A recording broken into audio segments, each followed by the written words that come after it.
Right, Shalom, Shalom. Brother Nathaniel from Great Mills on Atlanta Church, coming back with God's feed. First and foremost, we want to give all praise going honor to Yahweh, Bahashem, Yahweh Shai, Bahashem the Father. Also, double honor to our elder and apostle, Great Millstone, rule to 12. Peace, love, and salutations to those that are doing this work in trust and sincerity. And what I want to get into today is how the Lord is starting to pull all the tribes together. You know, I was watching a TikTok earlier today, and what I saw was an Issacharite talking about how he was lied to about the so-called black man, and he was lied to and said that he said that he was told to stay away from them, that they're evil, that they're wicked, that they're this, that they're that. But he said he actually lived in a black neighborhood, in the so-called black neighborhood, and he said that these people were more embracing and more loving than his own people, you know. And he said that so that made him think, is what was saying really true? And he said as he started to ponder about this, he started to see that the so-called white man is the one that came and raped, robbed, and pillaged. The so-called white man was the one that came and took all the land. The so-called white man is the one that passed laws to oppress people, you know? So when he started thinking about that, who's really the oppressor and who's really the liar? It's the so-called white man. But he also discovered that these same stories about the so-called black man was perpetuated by who? The so-called white man, the Edomite, okay? So right now, and then the same thing is happening over in Africa. You're starting to see a lot of Israelites in Africa that were once told, hey, we need to stay away from those black people in America. They're starting to learn, wait a minute. We were told this by the same people who colonized us, by the same people who are oppressing us. They're the ones who told us to stay away from you all and that you all were just these terrible people. But they're the ones that are causing all the mayhem in the world. So I'm going to start off with a quick precept. This is Isaiah 25:7, and it reads, "And he will destroy in this mountain the face of the covering cast over all peoples and the veil that is spread over all nations." And that's including the nation of Israel. Because remember, we were put under the curses, right? Of Deuteronomy, the 20th chapter, that started at the 15th verse. And one of those curses that you will be a proverb, a byword throughout all of the nations that you are scattered upon. Cursed shall you be in the field. Cursed shall you be in the city. So everywhere we go, we're cursed, but the Lord is starting to peel that off of us because we're at the end of Esau's reign. So now you're starting to see the tribes are starting to look, right? And starting to say, well, wait a minute. The so-called black man, aka the tribe of Judah, they're not the enemy. The so-called white man is the enemy. He's the one that's doing the same thing to them as he's doing to us. So how could the same person that's oppressing both of us be our friend? You know? He's the one that's causing all the problems. So the so-called Mexican, you know, and the north and the southern kingdom, they're starting to realize, wait a minute, we all have a common enemy in all of this, and it's the so-called white man. And why is that? It's because the Lord is starting to remove that veil that was cast upon all nations, and that's including the nation of Israel. There was a deception that was cast upon us too, you know, because we didn't know who we were as a people for how long. Now we're starting to realize who we are, and the Lord is starting to bring the tribes back together. Because if you remember, if you go into the book of Kings, the 10 tribes in the southern and the northern kingdom were split, okay? And now in the end, he's starting to bring them back together. Hey man, I didn't mean to do that. So this is the, it's like it, man, this thing just made me,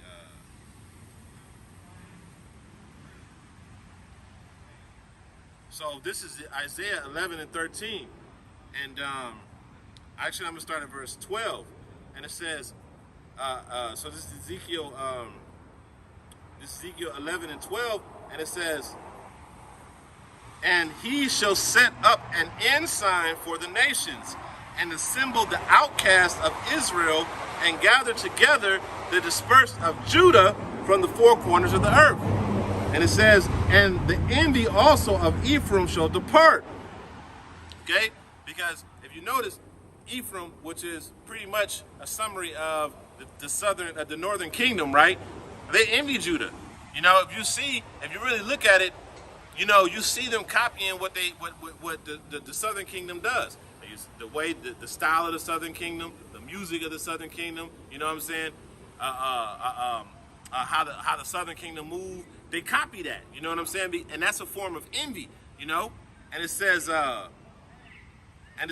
envy also of Ephraim shall depart, and the adversaries of Judah shall be cut off. Who is that? The so-called white man. Ephraim shall not envy Judah. So they're going to come to accept, hey, Judah's just Judah. Judah the head tribe. That's just who Judah is. We don't have to envy him because that's our brother. You know what I'm saying? And Judah shall not vex Ephraim.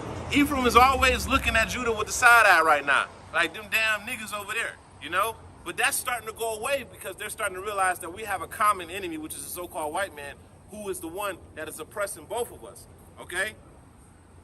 And it says, but they shall fly upon the shoulders of the Philistines toward the west, and they shall spoil and they shall spoil them of the east together, and they shall lay their hand upon Edom and upon Moab, and the children of Ammon shall obey them. So these are the things that are coming in the future. You got the Chinese, you got the Japanese, you know what I'm saying, and you got Esau that are going to get their get back by the hands of the children of Israel for what they've done to us. And that's going to start happening on this side, okay? Because you're starting to see it right now, all right? And I got one more precept, and I'm going to go ahead and close out.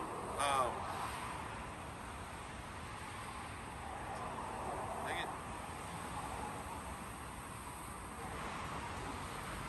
1 second, it done did it again. I close out on it.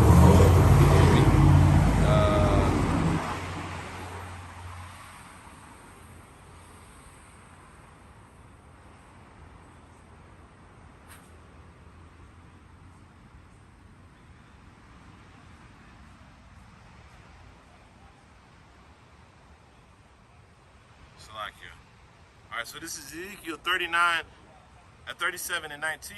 And it says, say unto them, thus saith the Lord, power, behold, I will make the stick of Joseph, which is the hand of Ephraim. Okay?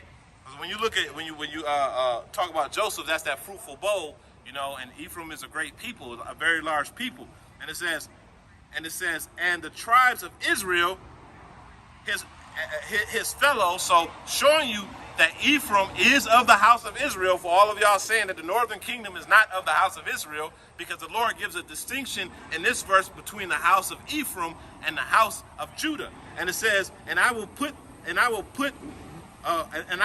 with them even the stick of Judah, and make them one stick, and the hand in my hand shall be one and they shall be one in my hand. So I'm gonna read that again.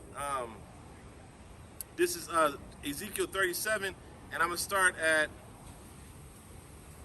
verse 19. It says, say unto them, thus saith the Lord, behold, I will take the stick of Joseph, which is in the hand of Ephraim, and the tribes of Israel, his fellows, and put them in my hand, even with the stick of Judah, and make them one stick, and they shall be one in mine hand.